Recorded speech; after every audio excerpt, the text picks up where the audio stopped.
Brothers and sisters, my name is John Nichols, and I stand before you as a proud Wisconsin progressive.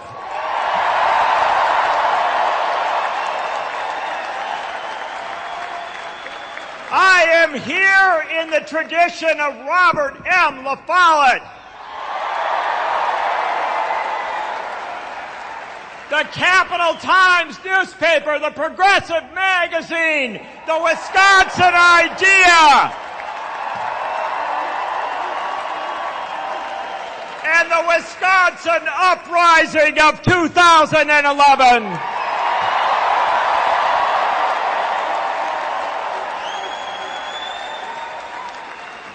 I am here to welcome you, and I am here to welcome one of you, because Bernie Sanders is not separate from the people in this room.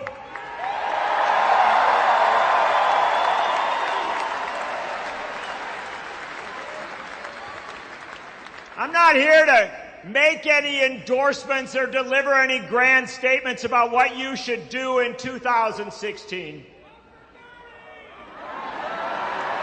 That's not what the Wisconsin Progressive Movement was ever about. The Wisconsin Progressive Movement was about citizens gathering in church halls and schools and union halls and deciding the issues that mattered for them.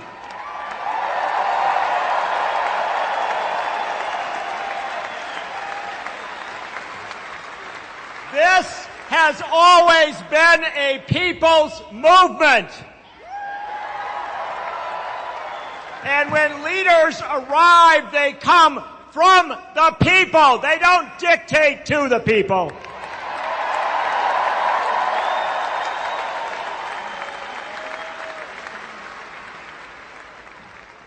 I'm serious when I say I'm not here to tell you what to do. You don't need someone to come up and tell you what to do. You don't need someone to come up and tell you what to think about the presidential race. Senator Bernie Sanders will be here in a moment to make his case.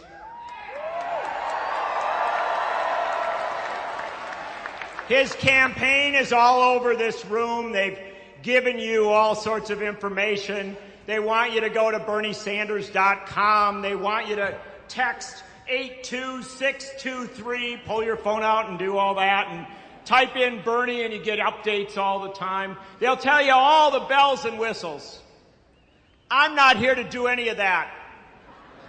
I am here to tell you what you have already done, because what you have already done is more important than anything that any candidate will do. What you have already done is demand that the 2016 presidential race have a progressive voice at the table and in the debate.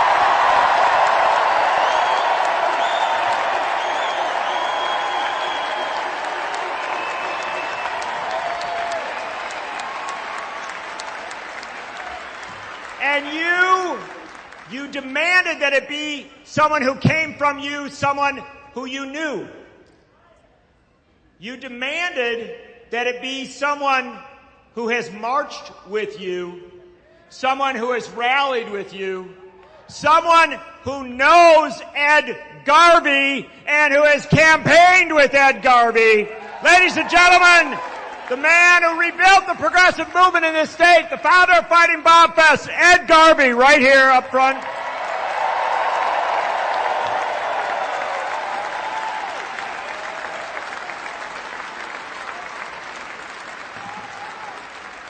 Right in front of him, 2 rows up, the mayor of Madison, Paul Soglin, right here with us tonight.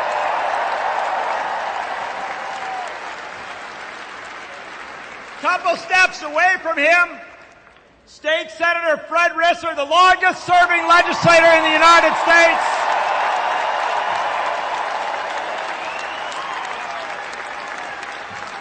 State Representatives Therese Berceau and and Melissa Sargent, and a dozen others I can't even pick out here.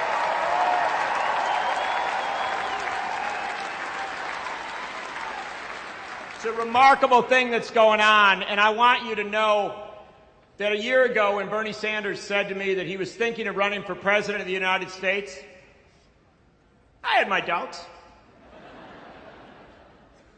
But then Bernie Sanders said, you know, because he was pretty sure it was going to work because he said he wasn't going to do it like other people did it. He was going to do it as a movement.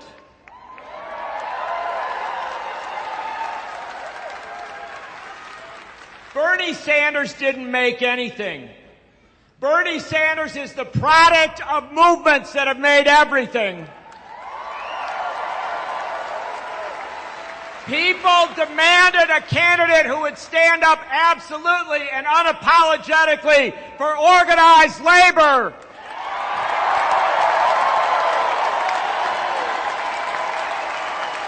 People demanded a candidate who would stand up absolutely and unapologetically for fair trade, not the broken free trade model of NAFTA and the TPP.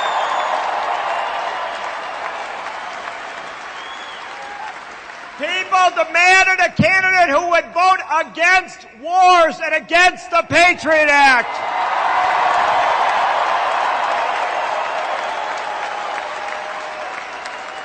People demanded a candidate who would march with Naomi Klein and Bill McKibben to say climate change is the essential issue of our time.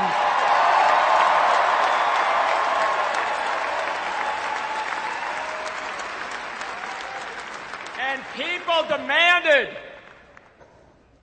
demanded that finally, 100 years on, we would get another candidate who would say as boldly as Robert M. La Follette did, that this fight is not about parties and partisanship and ideology. This fight is about all of us against a handful of plutocrats that would take everything we have.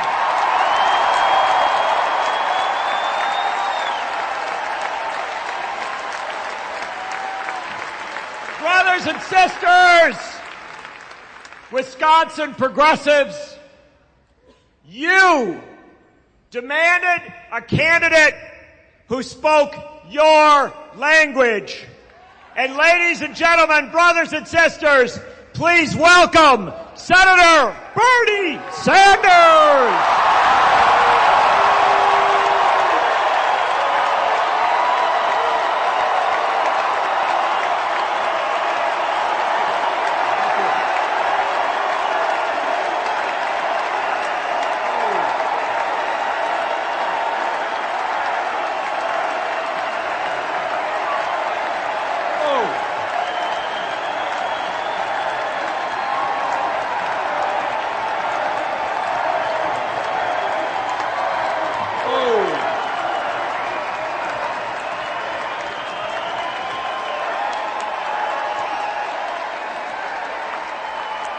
Whoa!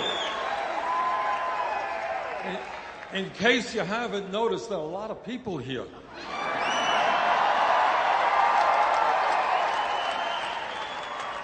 Well, let me begin by thanking John for that very generous introduction.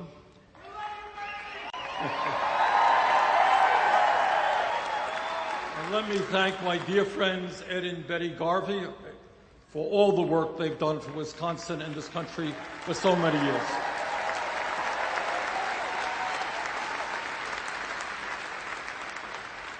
But mostly, on this early summer night, let me thank all of you for being here this evening. Now tonight we have made a little bit of history. You may know that there are some 25 candidates running for President of the United States. But tonight we have more people at a meeting for a candidate for President of the United States than any other candidate has had in 2016. Thank you.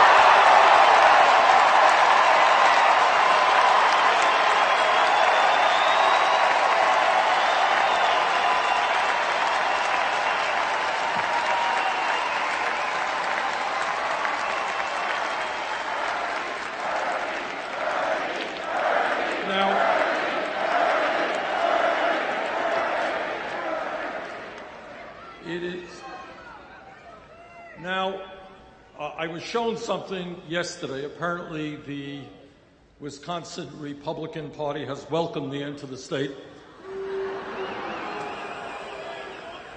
with a billboard, and the billboard indicated that I was an extremist. So let me just say a few words to my friends in the Republican Party about extremism.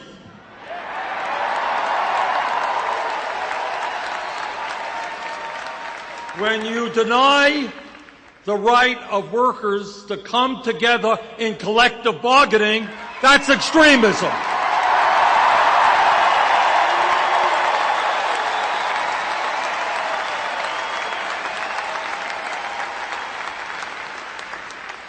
When you tell a woman that she cannot control her own body, that's extremism.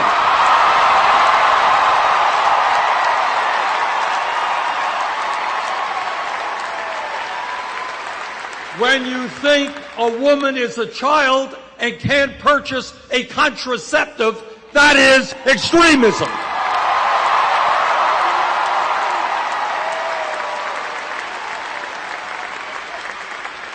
When you give tax breaks to billionaires and refuse to raise the minimum wage, that's extremism.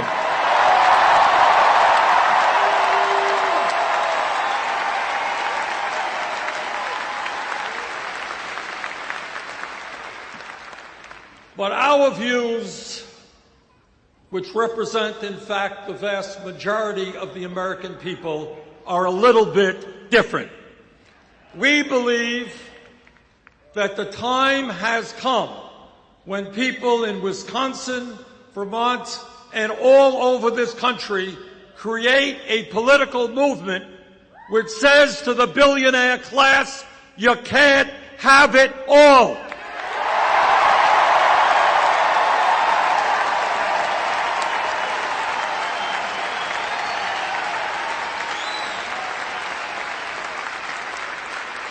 And what we are saying to the Koch brothers, Governor Walker, and all of those people is that this great country and our government belong to all of the people and not just a handful of very wealthy people.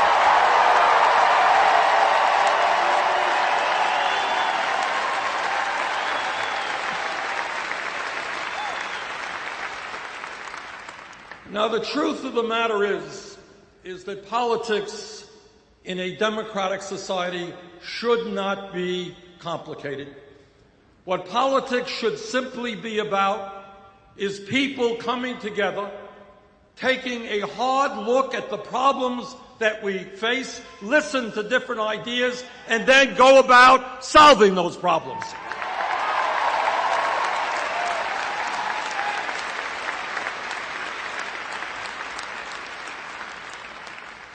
Despite what the media may think, politics is not a baseball game with polls. Politics is not a soap opera. What politics is about in a democratic society is people coming together and improving life for our people.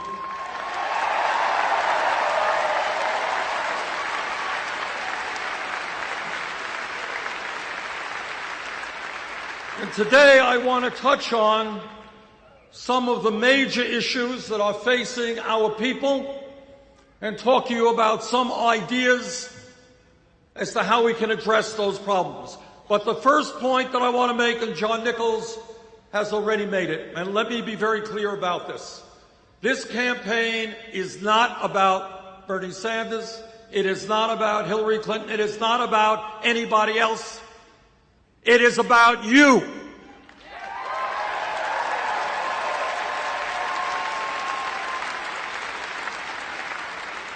It is about putting together a grassroots movement of millions and millions of people who stand together and make it clear that we need fundamental changes in the economics and politics of this country so the government works for all of us and not a handful of wealthy campaign contributors.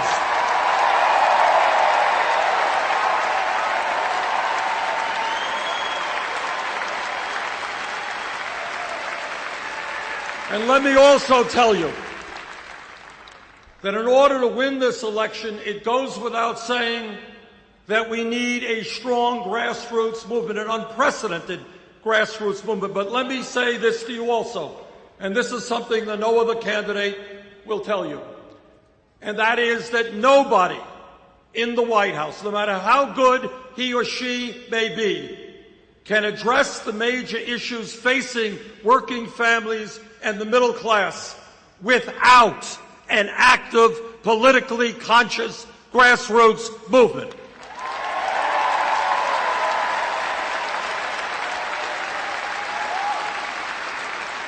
And the reason for that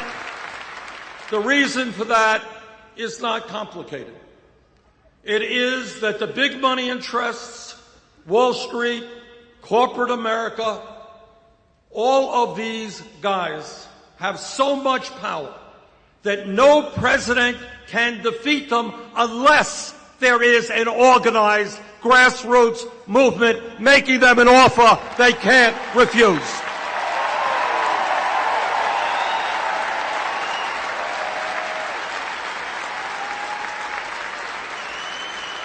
And that is what this campaign is about. What this campaign is about is creating a political revolution in America.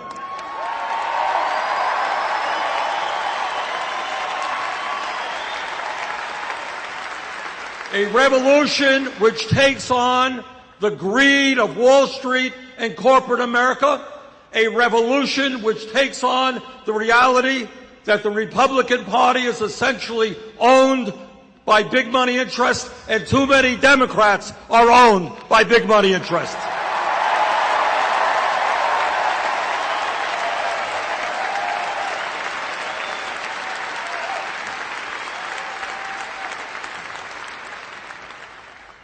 Today, we live, hard to believe, many people don't sense it, we live in the wealthiest nation in the history of the world.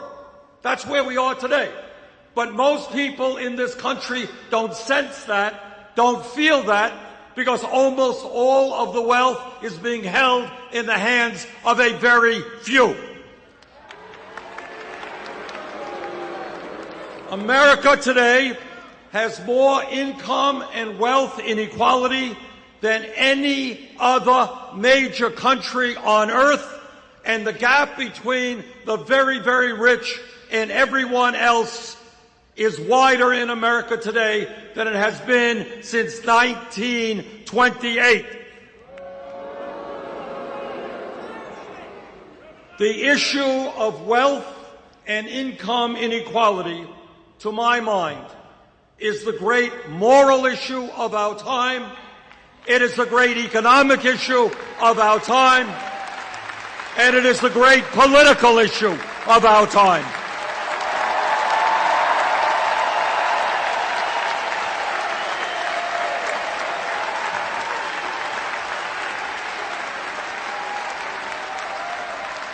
Let me be as clear as I can be.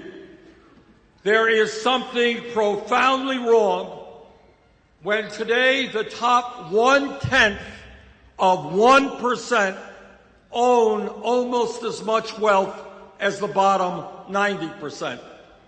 There is something profoundly wrong when today 58% of all new income is going to the top 1%. There is something profoundly wrong when in recent years we have seen a proliferation of millionaires and billionaires at the same exact time as millions of Americans are working longer hours for lower wages, and we have by far the highest rate of childhood poverty of any major industrialized country. There is something profoundly wrong when one family, the Walton family of Walmart, owns more wealth than the bottom 130 million Americans. This grotesque level of inequality is immoral, it is bad economics, it is unsustainable, and it is not what the United States of America is supposed to be about.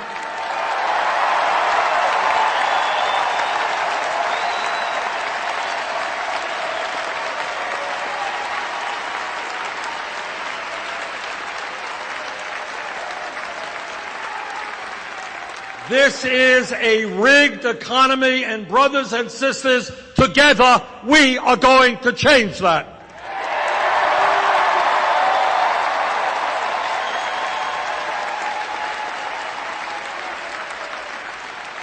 This campaign is sending a message loud and clear to the billionaire class, and that is, you can't get tax breaks when children in America go hungry.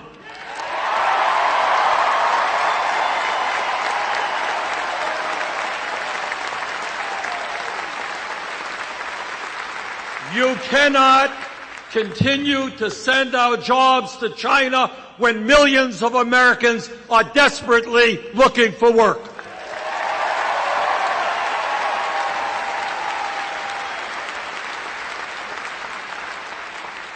You can't hide your profits in the Cayman Islands and in other tax havens while we have so many unmet needs in America. You're going to have to start paying.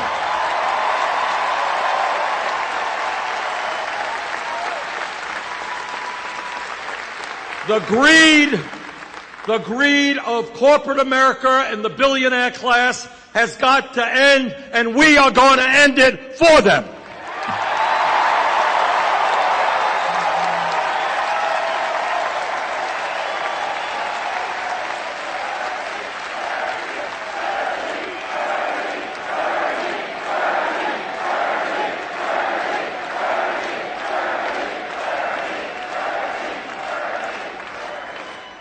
But the issue of our economy is not just income and wealth inequality. The issue of what's going on in our economy deals with the tragic reality that for the last 40 years, the great middle class of America, once the envy of the entire world, has been disappearing, despite exploding technology, so that every worker in America is significantly more productive than those who came before. Median family income is almost $5,000 less today than it was in 1999. In my state of Vermont, and I'm sure that it is true here in Wisconsin, we have workers not working at one job, not working at two jobs, but sometimes working at 3 or 4 jobs at abysmally low wages in order to cobble together an income and some health care. That is not the American economy that we will accept.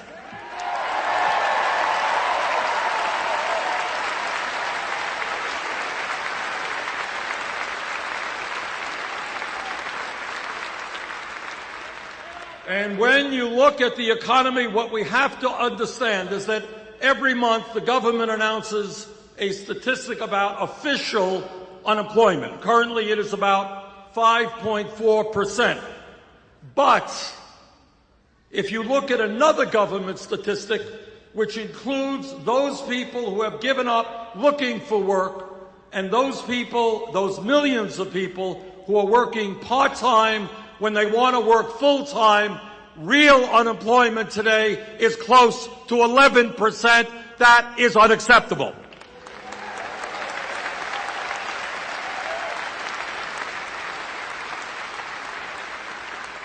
And let me touch on an issue that is widely ignored. Almost nobody talks about it. And that while real unemployment is close to 11%, youth unemployment has reached tragic proportions. Today in America, for those young people 17 to 20, those kids who have graduated high school or have dropped out of high school, if they are white, youth unemployment is 33%. If they are Hispanic, youth unemployment is 36%. If they are African American, youth unemployment is 51%. In my view, maybe, just maybe, it makes sense to create jobs and educational opportunities for these young people.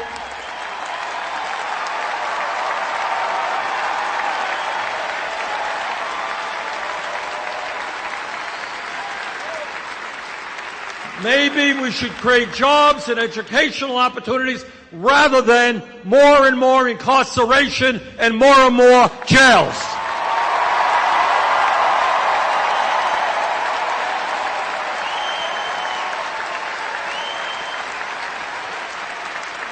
Today in America,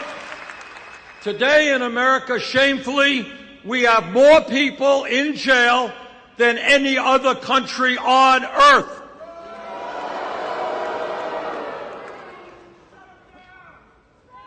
So our job, in fact, is to create a new criminal justice system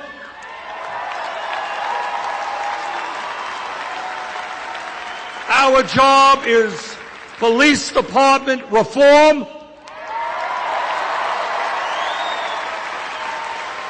Our job is to make sure that young African Americans can walk down the street without being abused or worse.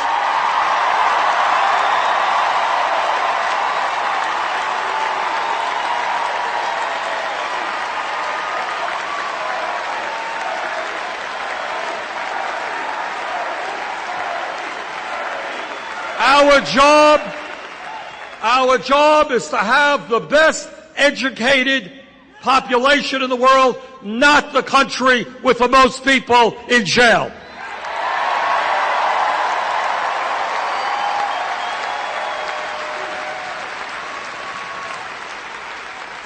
And when we talk about the economy, it's not only the grotesque level of income and wealth inequality, it's not only the unacceptably high levels of unemployment. When we talk about the economy today, we have got to understand that tens of millions of Americans are working in wages which are totally inadequate.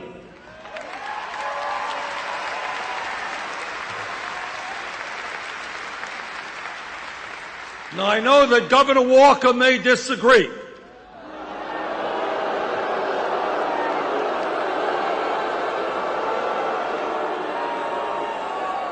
But to my mind, the federal minimum wage of $7.25 an hour is a starvation wage which must be raised.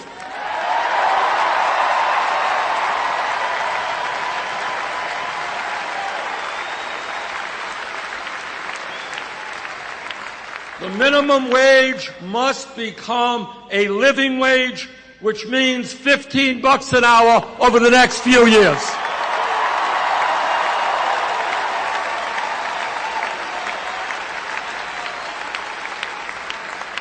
Now, I don't think it is a terribly radical idea to say that in America, if somebody works 40 hours a week, that that person should not be living in poverty.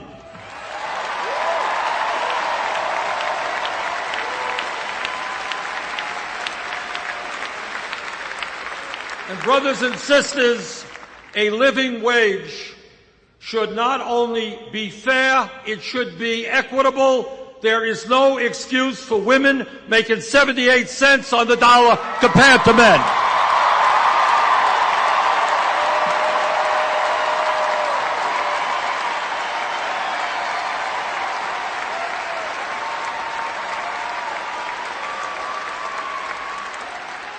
And let me congratulate President Obama for doing something that is long overdue and making sure that millions of working people finally get time and a half when they're working 50 or 60 hours a week.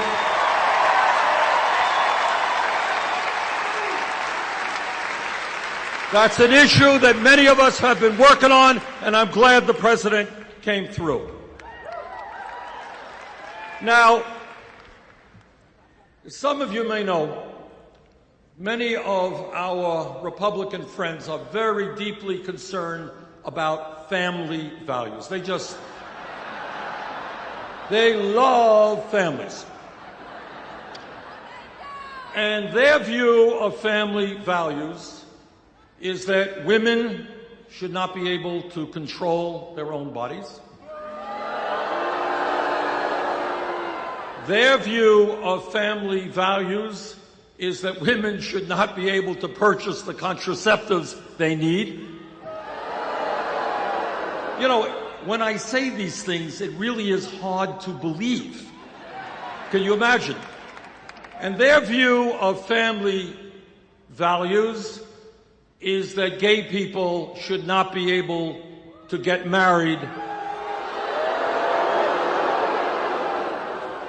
Now that is their view, their warped view of family values.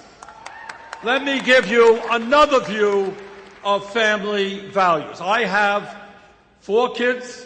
I got 7 beautiful grandchildren. My wife is here. We've been married for 27 years.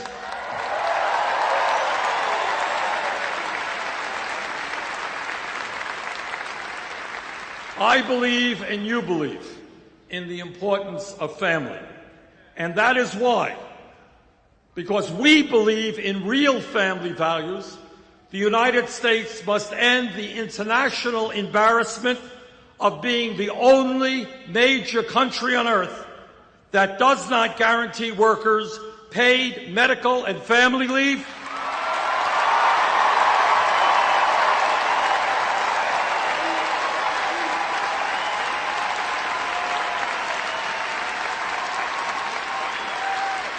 that does not guarantee workers paid sick time or paid vacation time.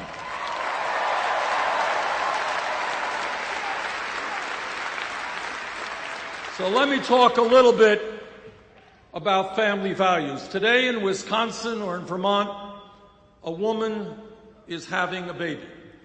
One of the most meaningful and important moments in her life. Father is standing right beside her. But because that family does not have a lot of money, that woman will be forced to go back to work in a week or 7 or 8 days. That is not a family value.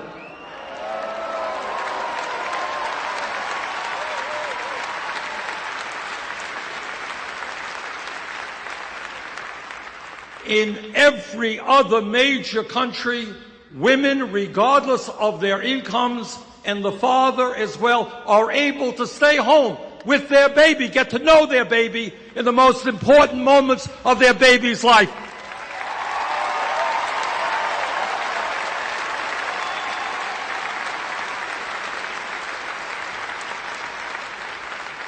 That is a family value, and that is why I will fight for 12 weeks of paid family and medical leave.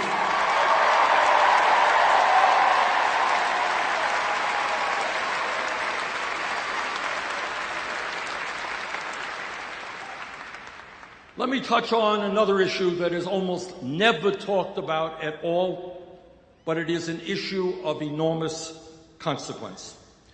And that is, as a result of the collapse of the American middle class, what we are seeing is people in our country working incredibly long hours. Incredibly long. I go around the country and I look in the eyes of people. They are tired, they're exhausted, they are stressed out because they are working and working and working. I'll tell you briefly a story. A couple of years ago, outside a grocery store in Burlington, Vermont, I met a woman. And she came up to me and she said, you know, Bernie, my husband and I have one kid, but we would like to have more kids.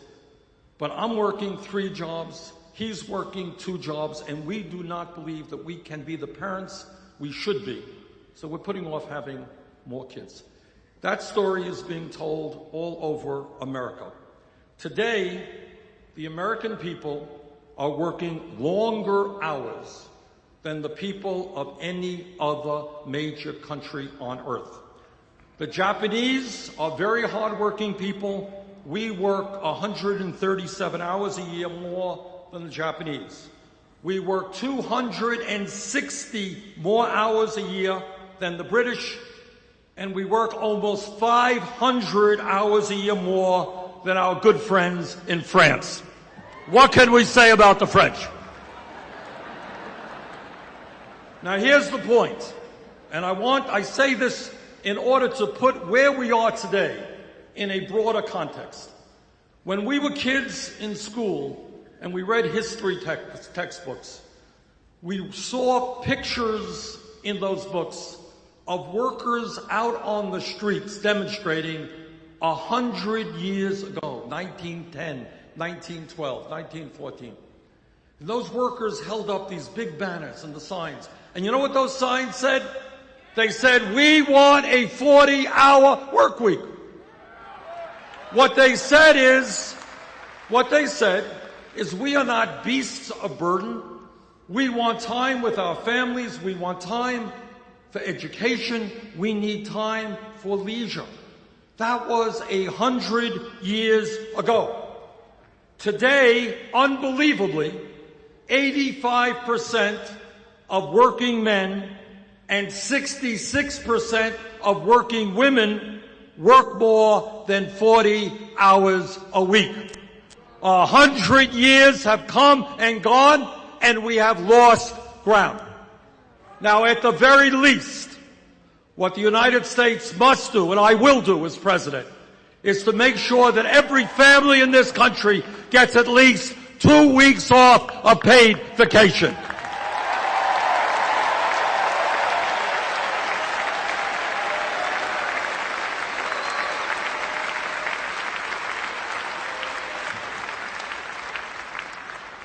Now, when pollsters go out and they ask the American people what is uppermost on their mind, what are they most worried about? The answer always is a 4-letter word called jobs, J-O-B-S. When you have real unemployment of 11%, youth unemployment over 30%, now is the time for a federal jobs program to create millions of decent paying jobs.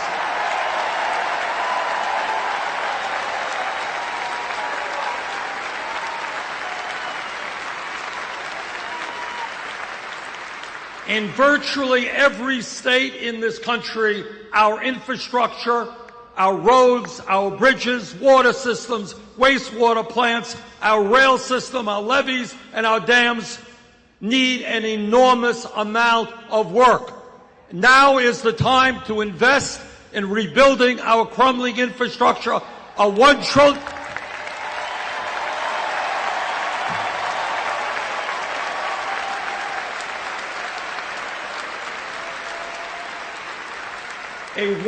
trillion investment will create and maintain some 13 million jobs, and that is exactly what I intend to do.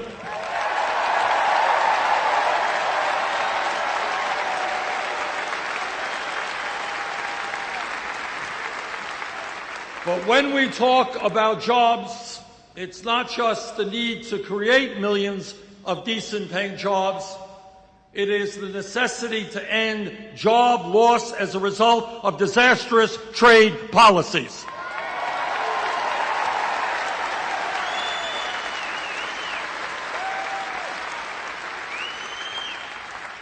You are looking at a senator and former congressman who voted against NAFTA, against CAFTA, against permanent normal trade relations.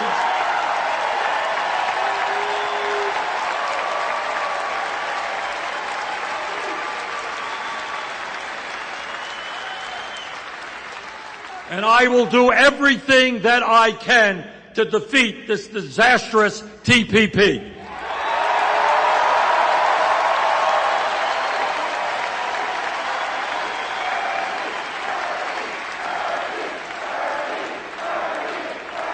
And when we talk about rebuilding the American middle class, we're talking about rebuilding the American trade union movement.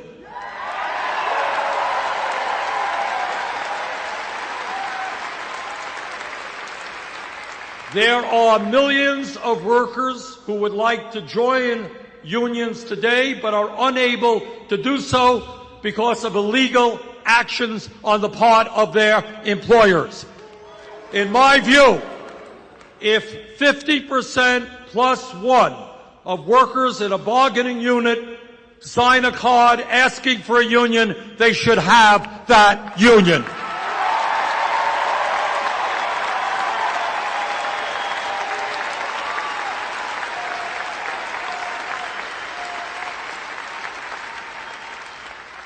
And when we talk about greed, when we talk about recklessness, when we talk about illegal behavior, these are just another word, another phrase to describe Wall Street.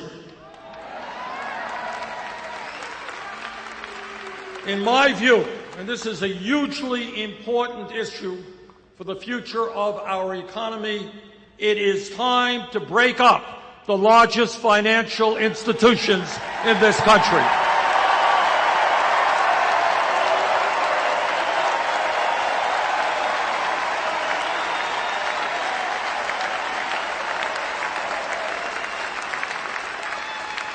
Wall Street cannot continue to be an island unto itself, gambling trillions in risky financial instruments while expecting the public to bail it out.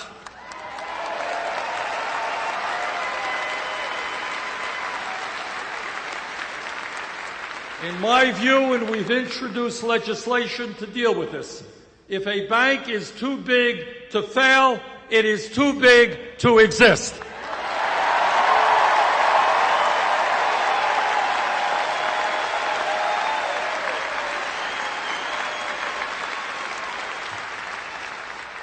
When we talk about issues of jobs or education or the environment or any other significant issue, they all are related to another issue which undermines everything else that's going on in America.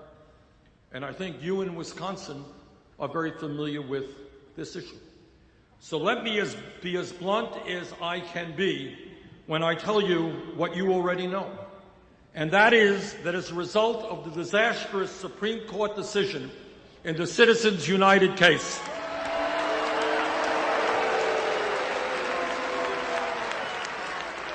the American political system has been totally corrupted, and the foundations of American democracy are being undermined.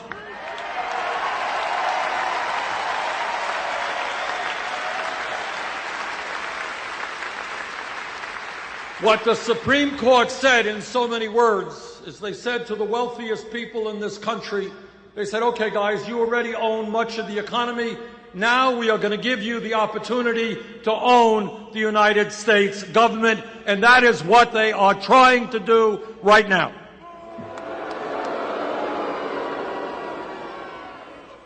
Let me be as clear as I can be, and that is that as President of the United States, I will not nominate any justice to the Supreme Court who has not made it crystal clear that he or she will vote and work to overturn this disastrous Citizens United decision.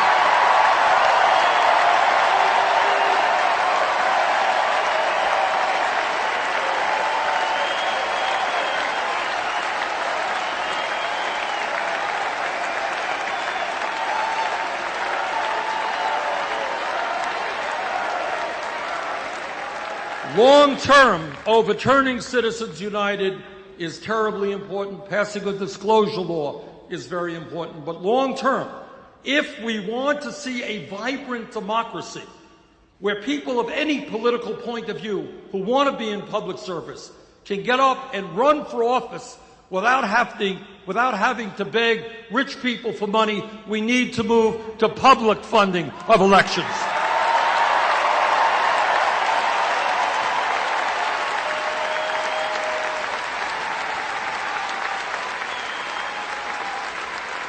Let me give you an example.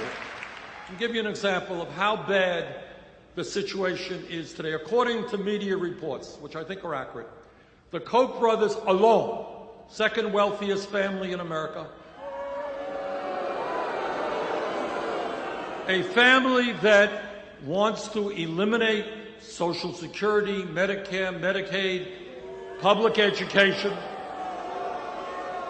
and virtually every piece of legislation passed since the 1930s which protect working families. This one family will be spending in this election cycle close to $1 billion.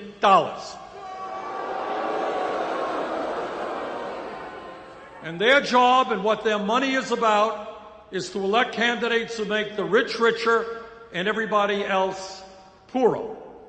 But when you have one family spending close to $1 billion, which is more money than either the Democratic Party or the Republican Party will spend, this is not democracy, this is oligarchy, and we have got to end it.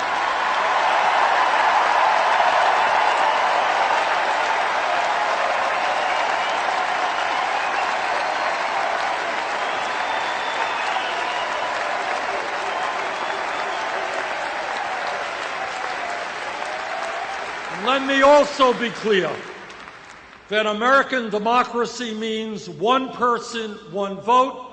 American democracy means that we try to have the highest voter turnout in the world. American democracy does not mean voter suppression or the gerrymandering of districts.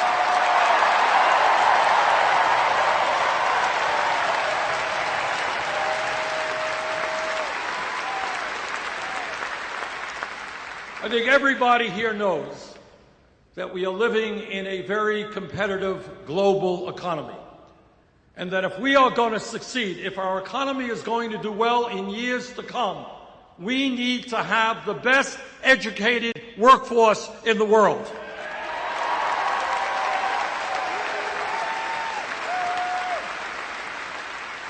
To my mind, it is basically insane, and I use that word advisedly, and counterproductive to the future of this country when we have today hundreds of thousands of bright, young, qualified people who want to get a higher education, they want to go to college, but they are locked out because their families don't have enough money.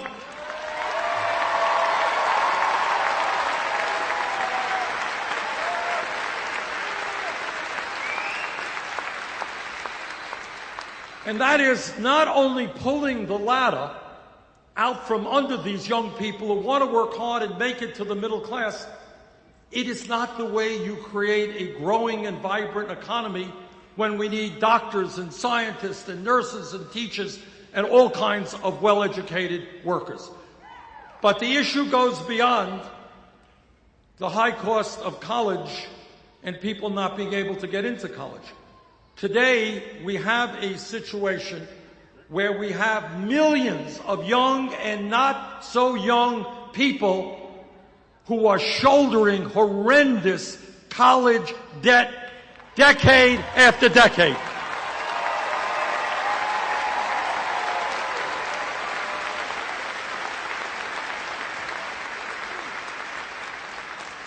A year or so ago, I met with some folks, and there was a young woman there whose dream it had been to go to medical school and practice primary care for low-income people, exactly the kind of physicians that we need. And that's what she did.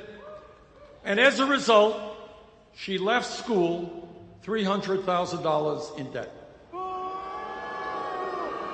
for the crime of going to medical school so she could work with low-income people. Then I thought that that was really quite extreme, and then I was in Iowa a couple of months ago, and I mentioned this fact, and a young woman came up to me after my remarks. She said, "Senator, I just graduated dental school, $400,000 in debt." Now that is why, and all over this country, young people, $50,000, $60,000 in debt. Talked to somebody recently spending 20% of her income paying back student debt. People can't get married, they can't have kids, can't buy a house because of the student debt. So we've introduced legislation which I will push through as president that does two things. Number one, it will make every public college and university in America tuition free.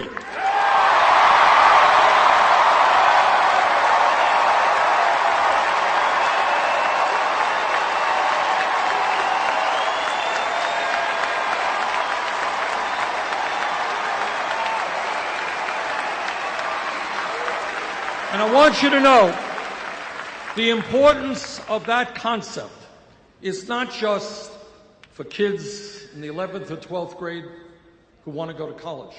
The importance of that concept is that it will resonate with kids in the 5th grade and the 6th grade. Right now, all over America, there are young kids who may not know it intellectually, but they know it emotionally. Their parents didn't go to college. The kids in their neighborhood don't go to college. Why should they study hard? Why should they do their homework if they're not going to be able to get a higher education or make it into the middle class? That's wrong.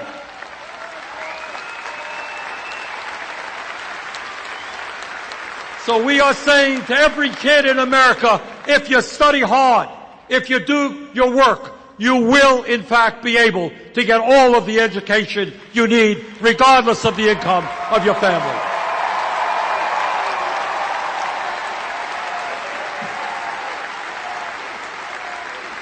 And when we talk about student debt, it is absolutely unconscionable that we have folks today who are paying interest rates of 8, 9, 10% on student debt, which they are stuck with for decades, yet they can go out and refinance their home for 2 or 3%. So what we've got to do is allow people with student debt to refinance. We've got to get the government out of the business of profiteering off of student debt as well.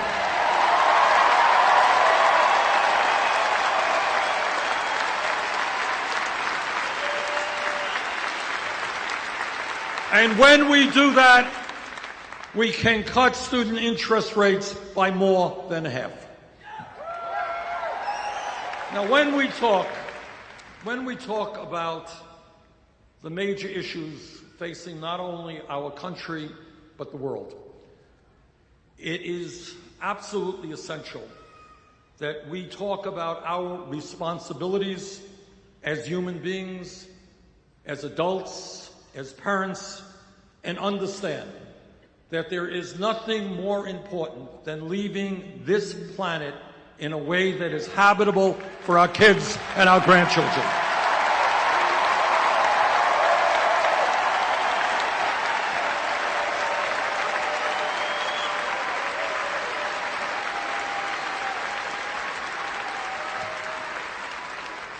The debate is over.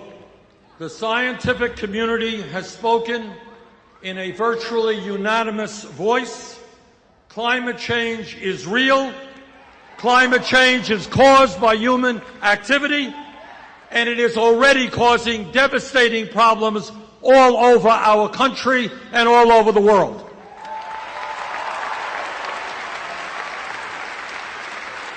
You don't have to look further than the water situation in California.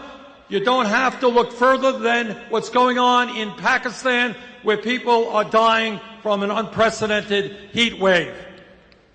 The scientists are telling us loudly and clearly that if we do not boldly transform our energy system away from fossil fuels and into energy efficiency and sustainable energy, this planet will see a temperature rise of between 5 and 10 degrees centigrade with extraordinary negative consequences. What that means is more drought, more floods, more extreme weather disturbances, more acidification of the ocean, more rising sea levels.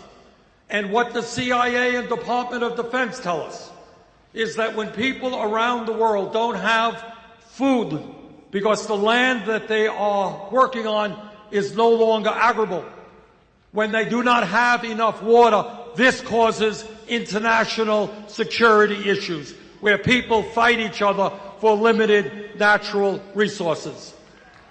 As a nation, we can. As a nation, we must lead the entire world in transforming our energy system away from fossil fuel.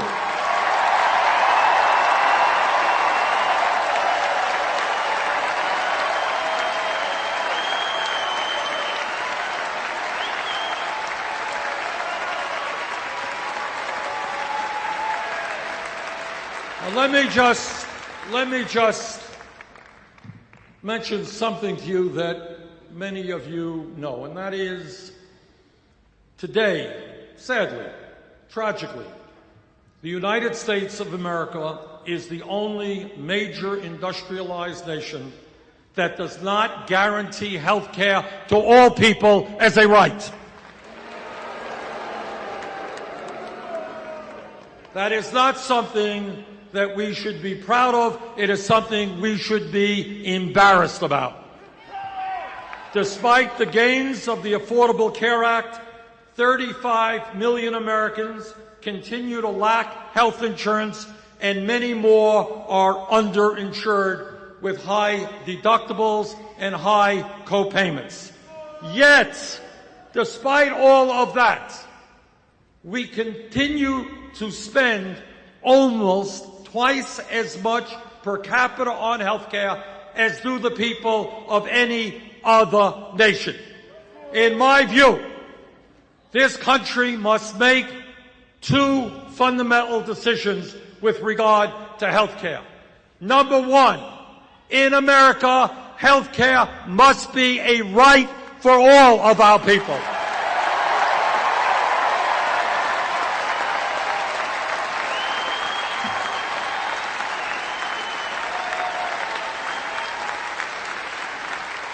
And the number two, if we are going to provide health care to all of our people in a cost-effective way, if we're going to take the burden of health care off the backs of small businesses, we need to move to a Medicare for all single-payer system.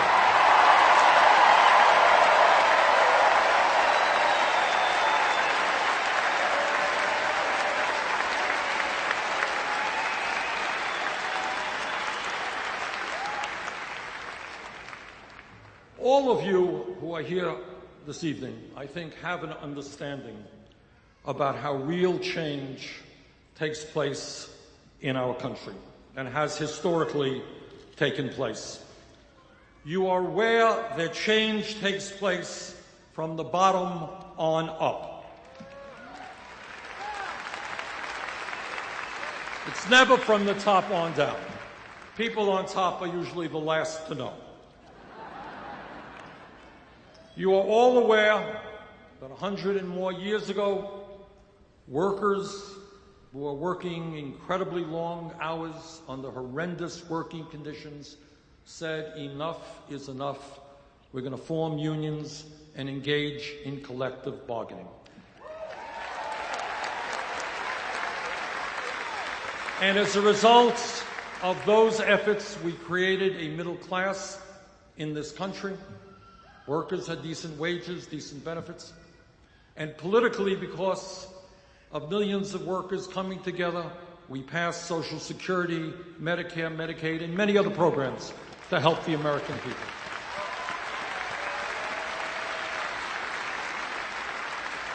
Because people came together. All of you are aware of the tragic history of racism in America.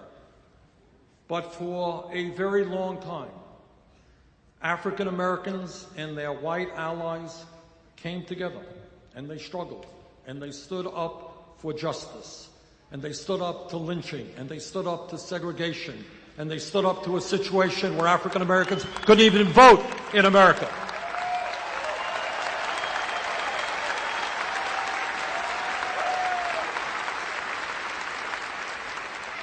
And change came about. Not as much as we would want.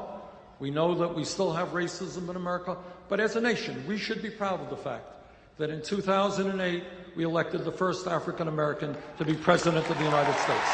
No small thing.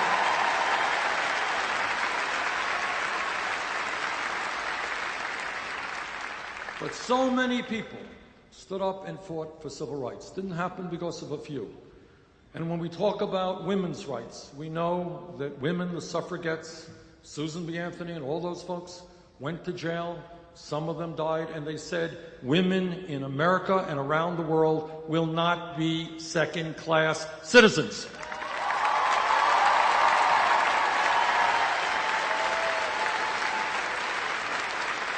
And that struggle continues to exist today. And then, in more recent history, we have seen gay people saying, we will not be discriminated against anymore.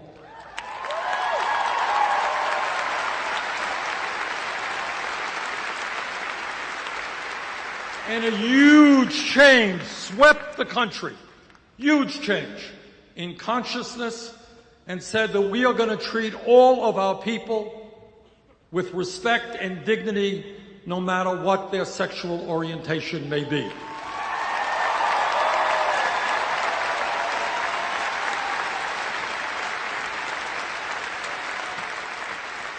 And last week, a very conservative Supreme Court finally made gay marriage legal in 50 states.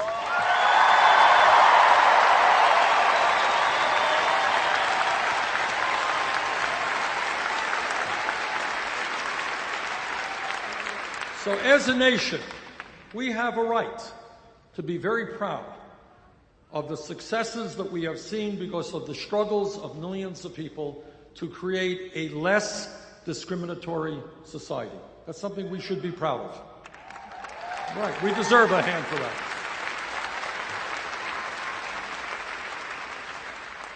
But there is one struggle in which not only have we not succeeded, but in which we are losing ground, and that is the fundamental struggle for economic justice.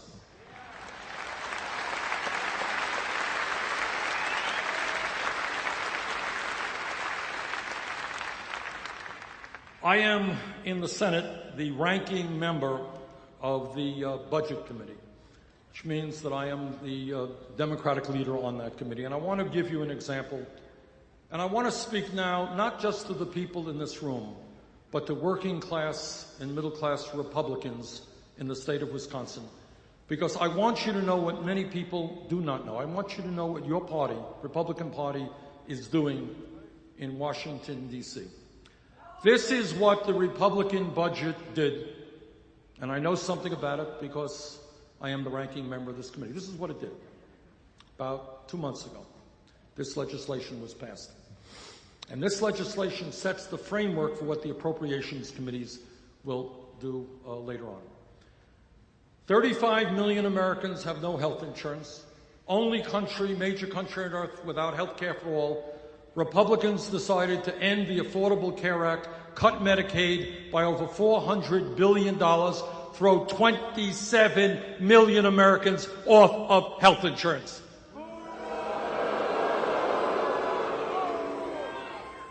At a time when the middle class is struggling to send their kids to college, Republican budget over a 10-year period cut $90 billion from the Pell Grant program.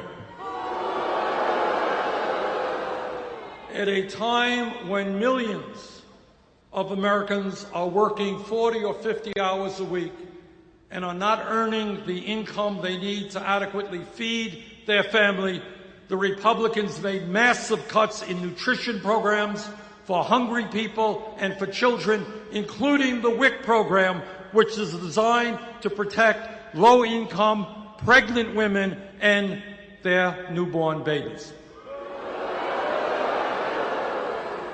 And then, after making massive cuts in health care, education, nutrition, and many, many other programs that working families depend upon, the Republicans decided to give over $200 billion in tax breaks to the top 0.2%.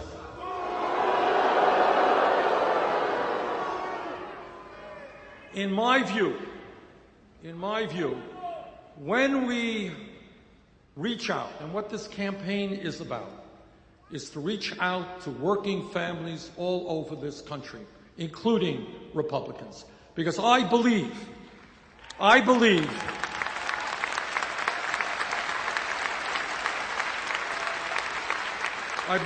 that the Koch brothers and the Republican leadership in Washington has gotten away with murder for too many years. What they have done is try to divide our country up. Black versus white, native-born versus immigrant, gay versus straight. And what they have done is try to divide us. Our job is to bring people together around a progressive agenda that works for all of us.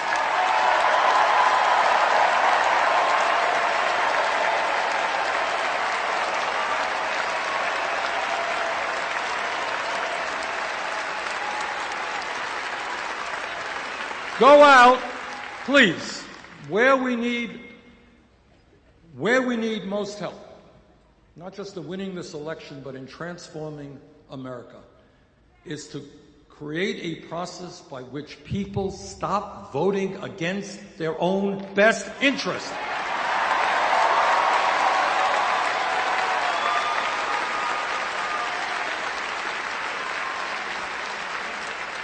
Ask your Republican friends at work if they really think it makes sense to vote for people who are going to send their jobs abroad. Vote for people who will not raise the minimum wage. Vote for people who take health care away from their own children. And when we are successful in bringing our people, middle-class working people, together, we will transform America.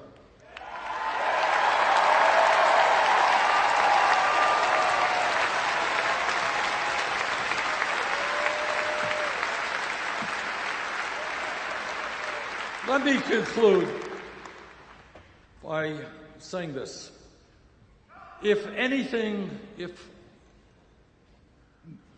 What I would like to ask of you is please think big, not small. In Washington, the debate is often about whether we cut education by 2% or 6%, whether we throw this many people off of health care or that many, whether we give corporations this much of a tax break or that much of a tax break. That's not the worldview that we should have. Our vision should be that in the wealthiest country in the history of the world, there is nothing that we cannot accomplish.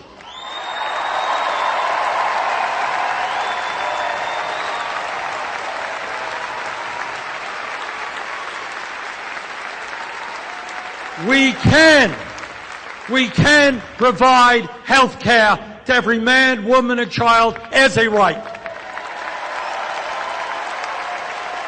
We can make certain that every person in this country can get all of the education he or she needs, regardless of the income.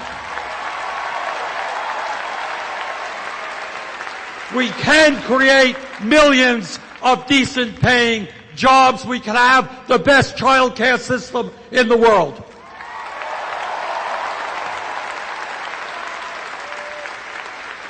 In the last 30 years, there has been a huge redistribution of wealth from the middle class and working families to the top 0.1%. Our job is to reverse that, redistribute wealth back into the hands of working families.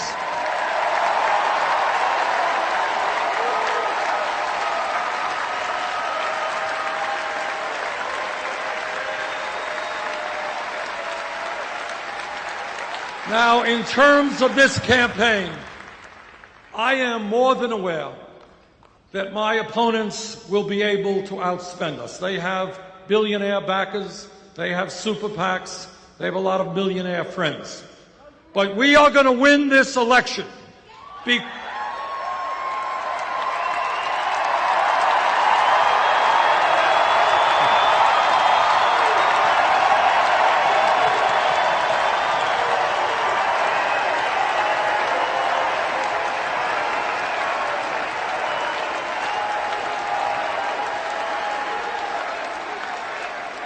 are going to win this election because if we do our job well, if we develop the grassroots national movement that I know we can, at the end of the day, they may have the money, but we have the people, and when the people stand together, we can win.